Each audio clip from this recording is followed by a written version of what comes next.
Hello everyone, welcome to the YouTube channel of Victory IS. Today we are going to discuss an important topic which is related to marine ecosystem. We have seen that several fishes have been discovered in the past year. Their fossils have been discovered, their endangerment has changed. So there have been several news pertaining to these fishes. So in today's session we shall be talking about those fishes. We'll have one more session on the fish species because we cannot cover all the fish species that were seen in the past 2 years. So we'll take up one more session for this, but today we'll take up some 8 to 10 fish species and we'll keep in mind the requirement of the prelims examination. So as you already know that we have been targeting all the important topics in the current affairs for the past 2-3 years which are important for the prelims examination. So this is another series, this is another set of topics, the current updates that we are going to discuss today. So let's take up the first incident, the first issue that was there in the news. So the first one is related to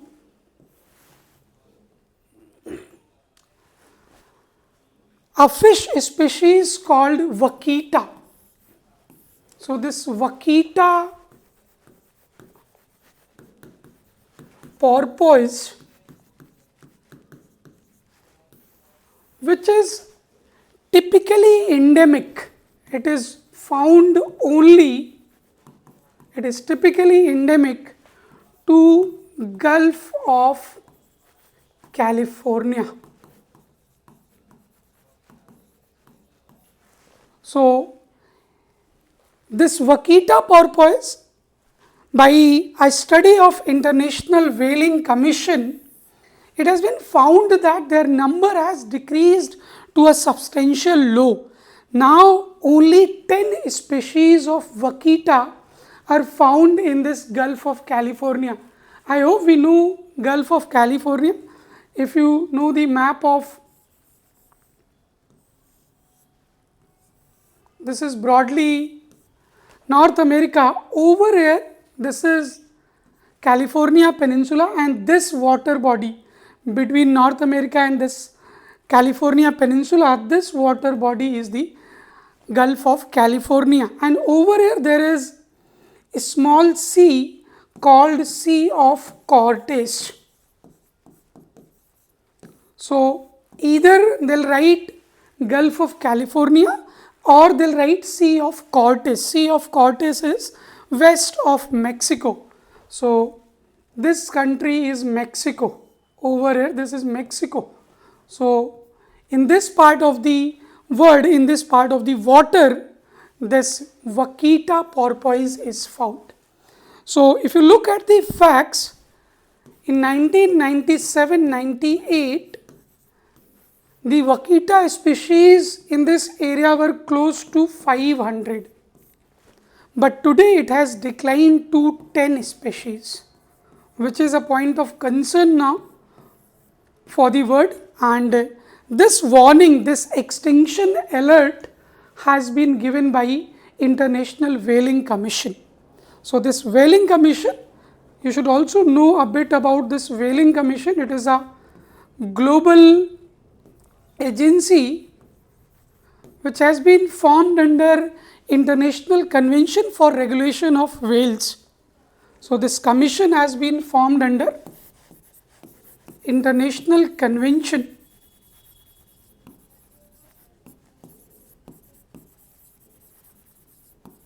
for Regulation of Whales. So this is the International Convention, and it created International Whaling Commission, which takes care of conservation and management as well as regulation of whaling activities across the global waters.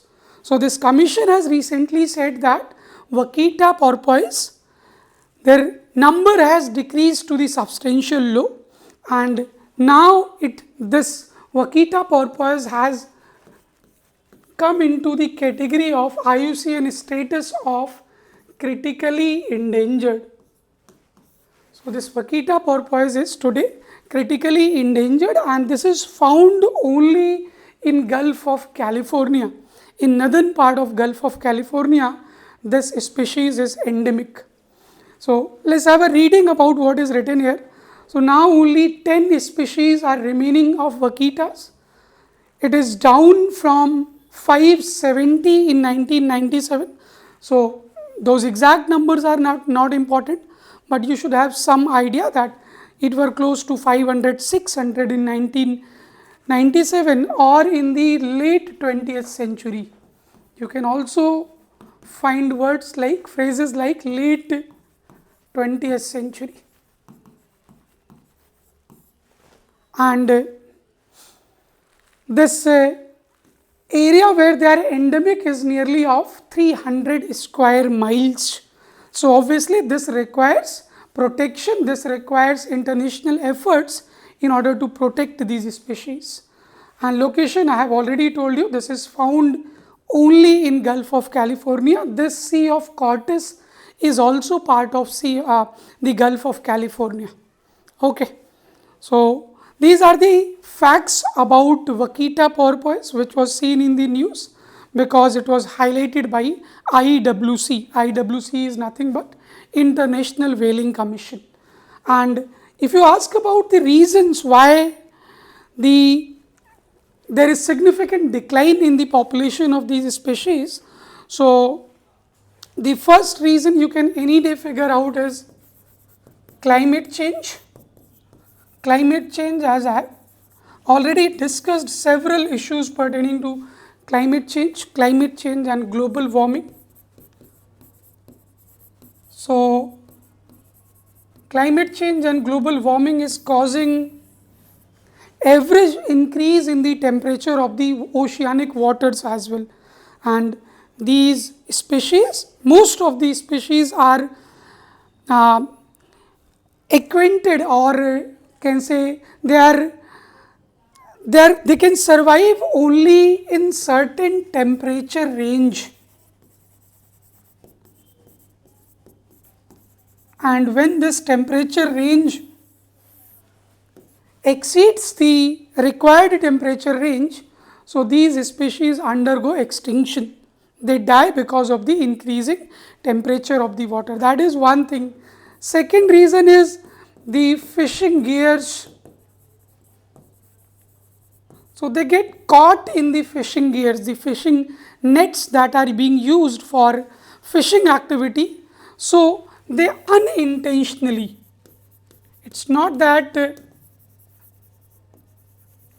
these species are fished, but they unintentionally become the part of the fishing gear, the fishing net, and ultimately they die.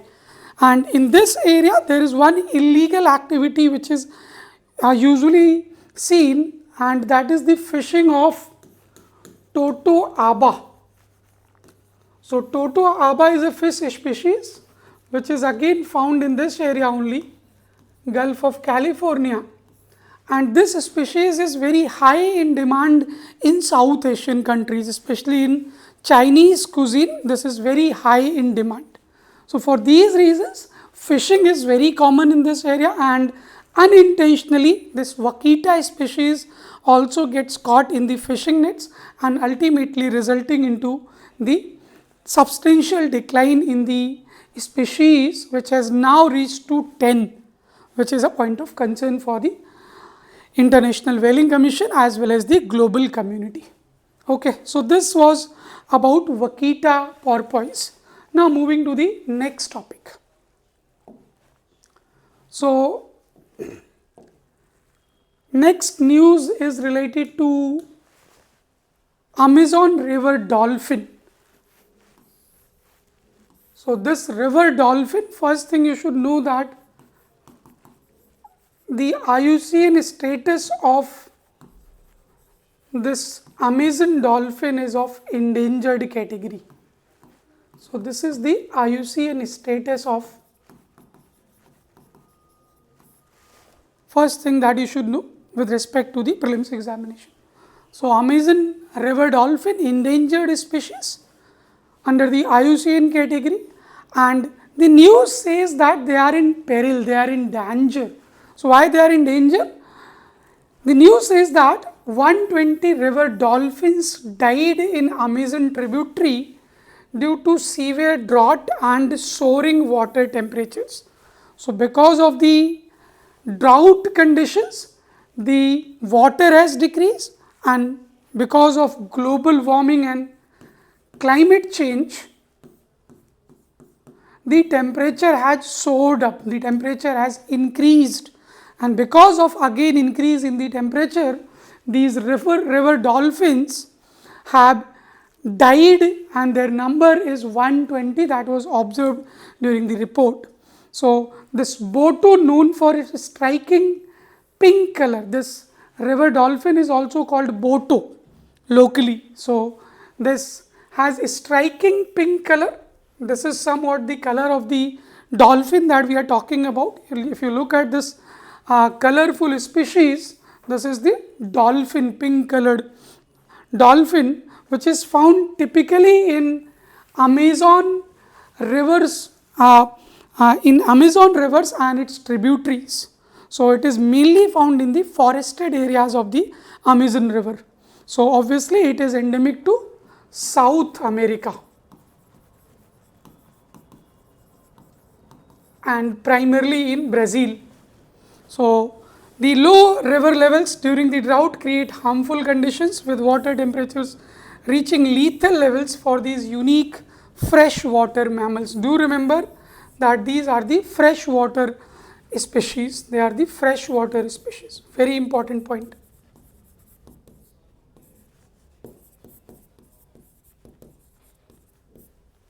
Okay, so these are the facts that you should know about Amazon river dolphin, which has been seen in danger, especially in some of the tributaries of Amazon river, because these tributaries are sometimes seasonal in nature, and because of the drought conditions, their temperature soars up, and in those temperature conditions, these pink colored river dolphins are not able to survive.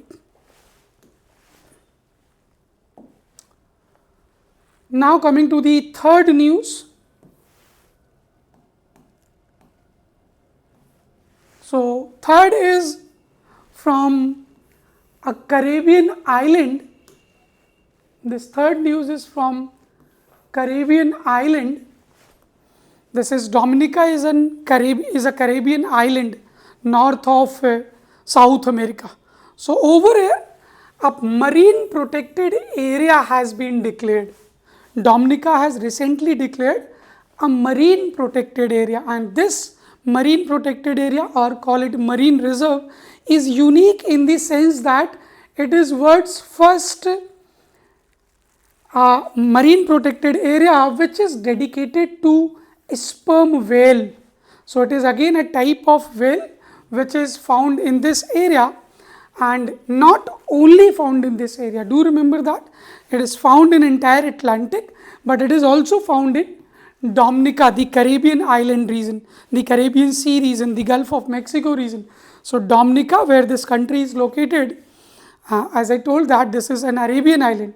So, over here this marine protected area is dedicated to the protection and the conservation of sperm whale.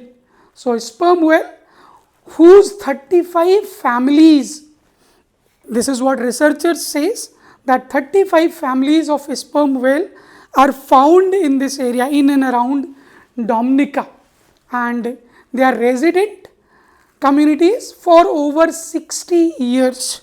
So, they have been residing in this area for over 60 years, and they have some unique contribution as well, and that unique contribution is that they are contributing in fight against the climate change.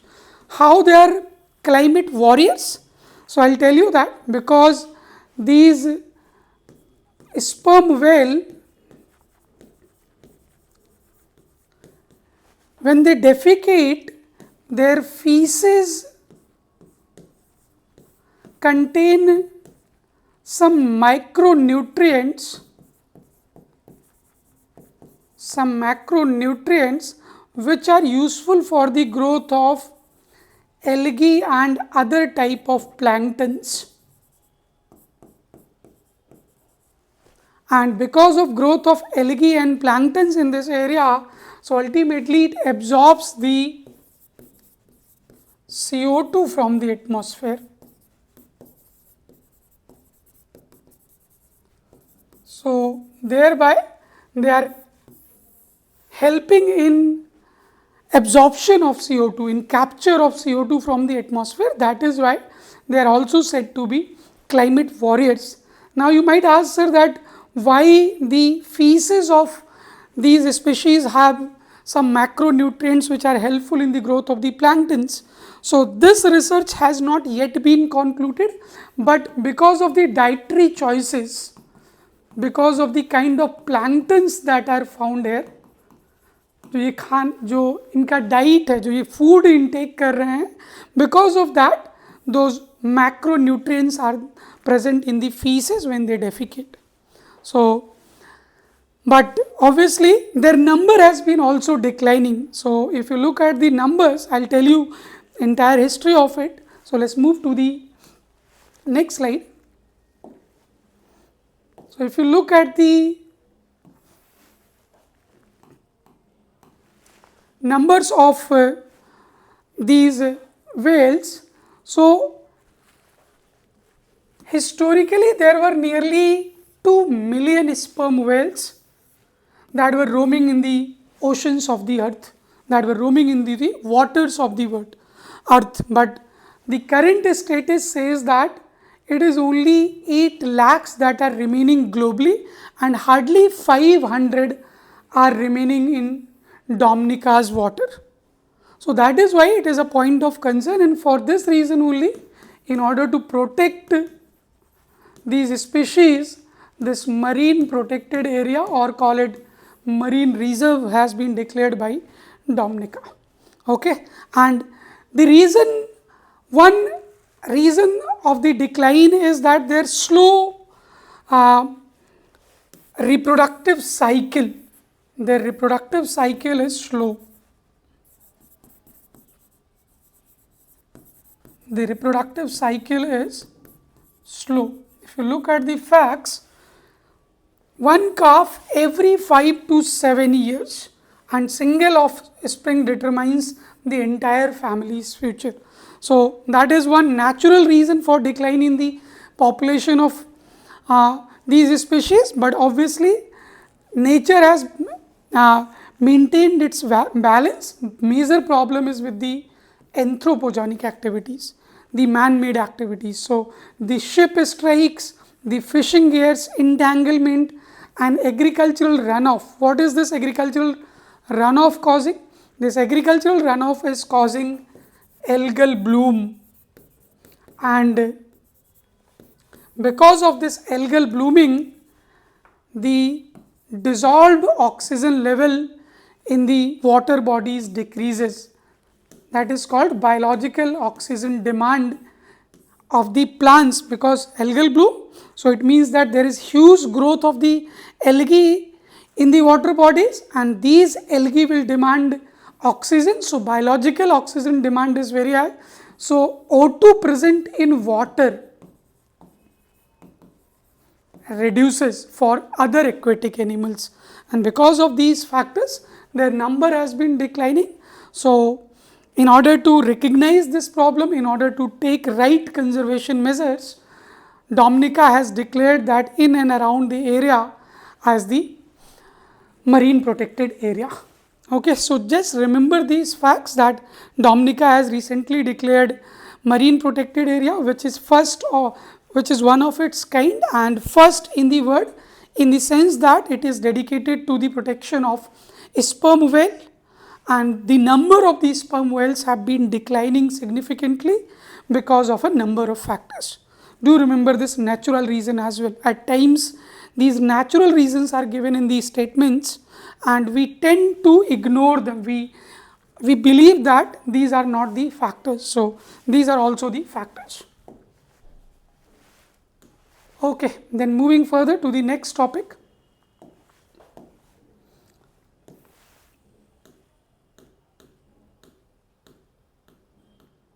Okay, so this is first in situ megalodon tooth discovery.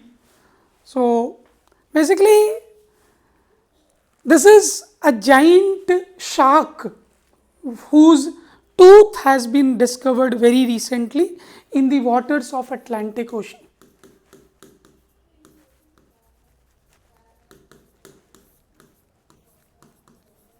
So not exactly Atlantic Ocean, but I'll tell you where it was basically discovered in Baltic Sea. But yes, those things are not that important, but this discovery itself is very important, that oceanographers have recently discovered first in situ. You should know that ex situ fossils have been already discovered for this giant species, but this is for the first time in situ fossils of megalodon tooth using remotely operated vehicles, and that is called EV Nautilus.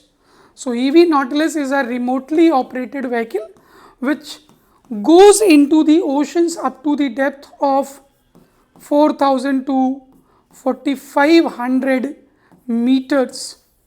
So it can go up to the depth of 4000 to 5000 meters within the ocean and help in collecting the fossils of different species, and this time this EV Nautilus has been successful in collecting the fossils of this giant species. The tooth has been discovered and it is in situ, that is why it is an important development. So the tooth with broken tip, serrated edges provides unprecedented insights into the legendary predator. This giant that we are talking about, megalodon, it is a giant, it is believed to be the apex predator, so and which resides in the deep water, okay, and that roamed some 4 to 20 million years ago. They shed around 40,000 teeth during their lifetime. These facts does not make much sense for the examination, but yes, if you can remember, that is good enough. But this one is important, that they were found in deep oceans. They were originally settled in deep oceans, revealing that their deep sea presence. So because this tooth has been discovered from the deeper part of the ocean, that is why it is said that they were found earlier, whenever they were found in the deep ocean. Okay, moving further.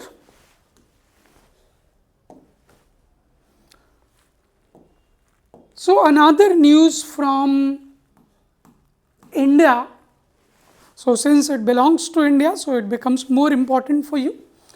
So if you know, there is a tiger reserve in Kerala called Periyar Tiger Reserve.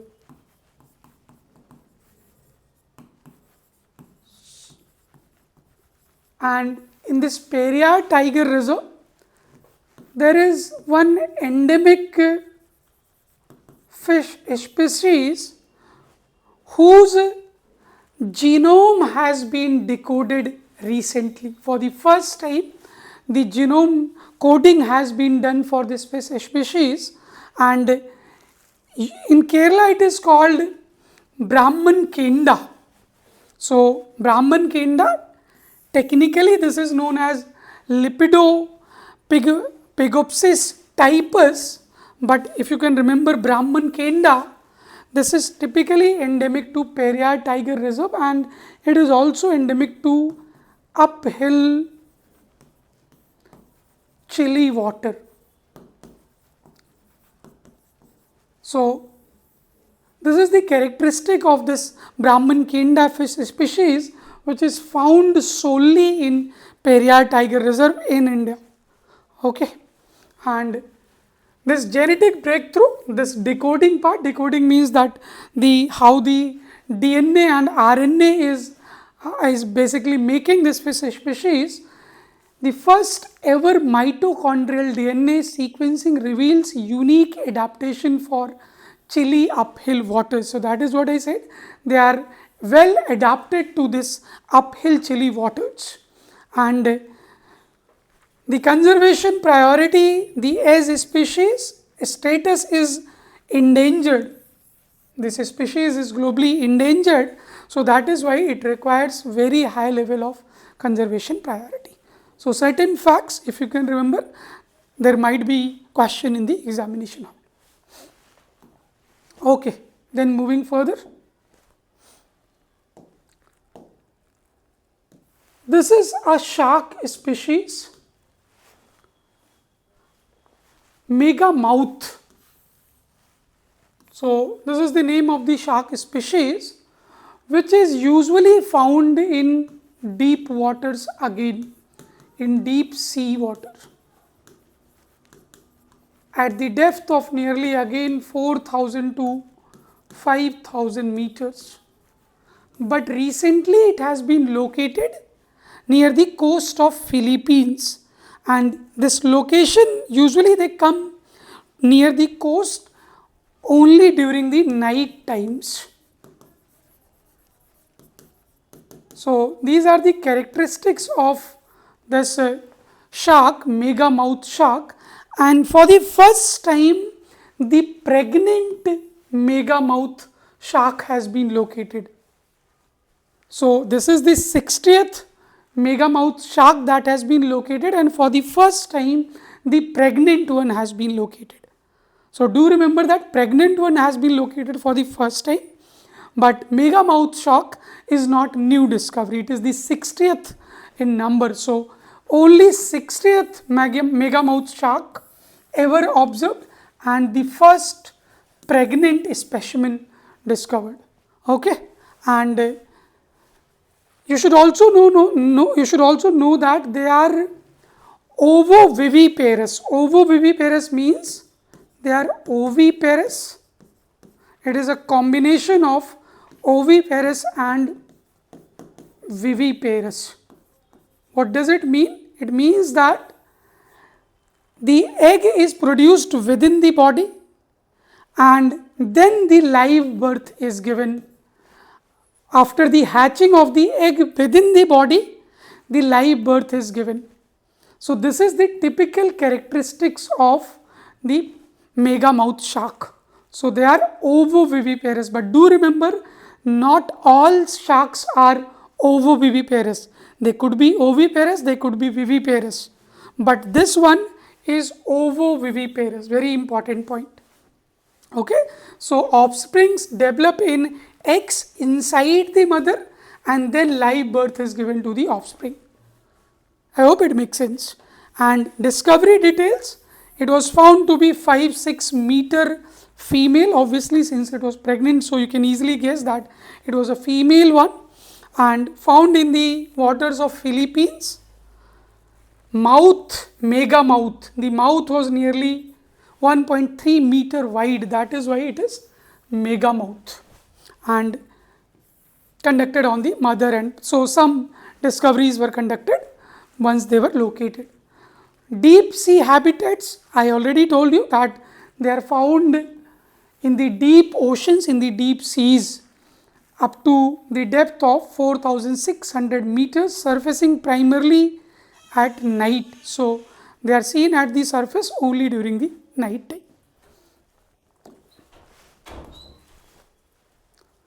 Okay, so moving further.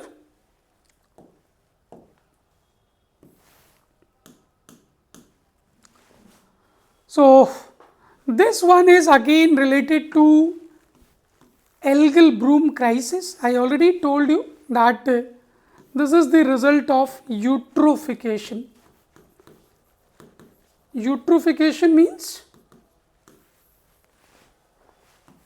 some nutrients, maybe nitrates, phosphates,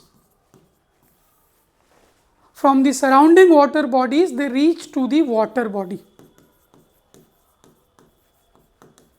These nutrients from the surrounding areas, especially from the agricultural fields, they reach to the nearby water bodies, and ultimately the water bodies become nutrient rich, and this nutrient present in the water body results into growth of the planktons or the algae that is there in the water body.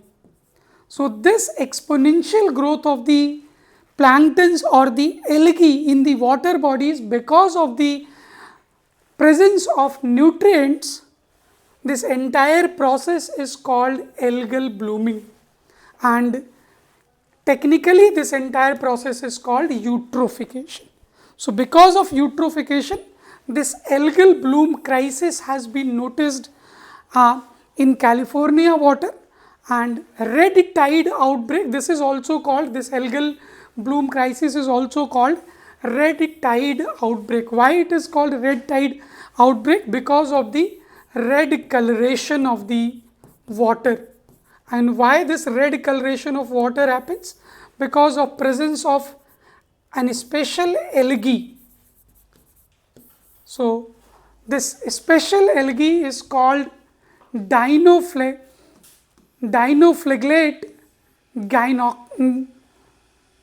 gonilox. So, not that important, but you should know that there is a special algae which is resulting into red coloration, and because of that this is also called red tide outbreak, and this is sickened and killed unknown numbers of the, let me remove this. So, this crisis has resulted into certain problems, and this has caused sickening and killing of certain aquatic species. So, this algae which is found in the waters, this is releasing some toxins, and due to release of these toxins, the aquatic animals are, the aquatic life is getting hampered, and this is what the entire news is about. So, this is releasing dominic acid, again not very important, but if you want to remember, you can remember that. So, ultimately this is causing the, this is the result of, if I give you some concepts here, this algal bloom is the result of eutrophication, and further killing of the aquatic life is the result of biomagnification. What is this biomagnification? So, basically the toxin which is getting released from the algae, that gets accumulated,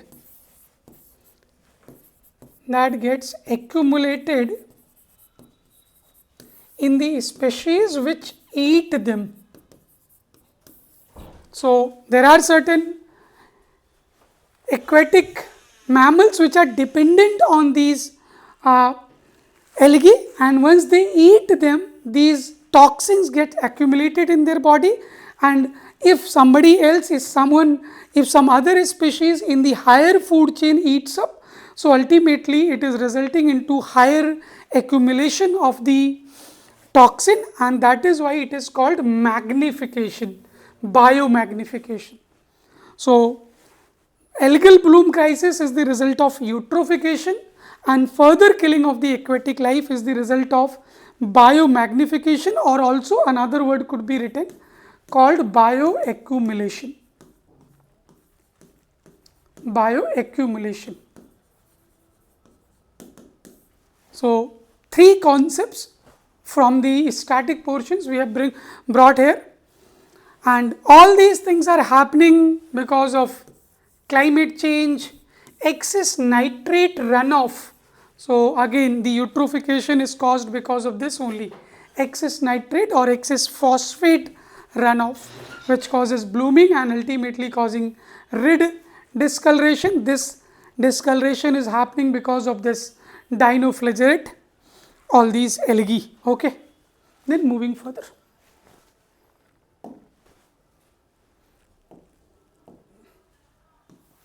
Then again, a recent discovery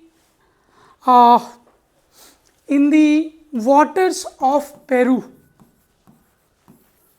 not exactly in the waters of Peru, but in a desert of Peru called Ica desert. So, but this Perucetus colossus is claimed to be the heaviest animal that has ever lived on the earth's surface. So, till now today it is the blue whale, it is believed to be the heaviest animal that is residing on the earth's surface, including the waters. But this new discovery claims that this could be the heaviest animal, the mammal which has resided on the earth's surface, and this discovery has been seen in Ica desert. So, if you have seen the map of,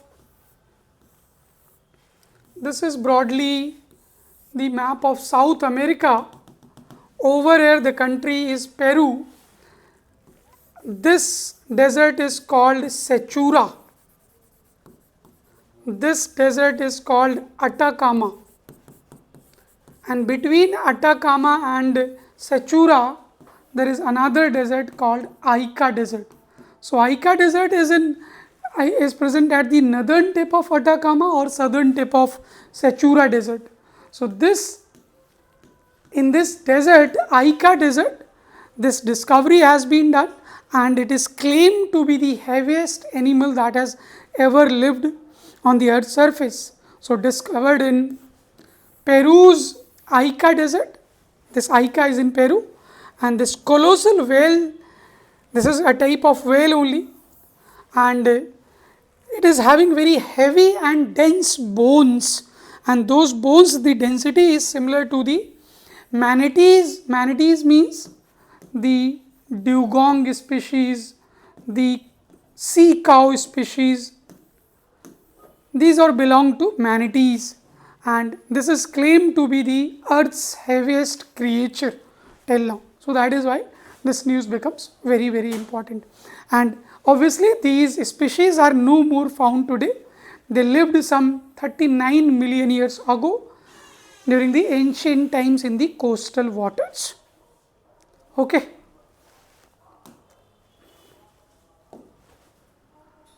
So, this is about the different types of fish species that were seen in the news.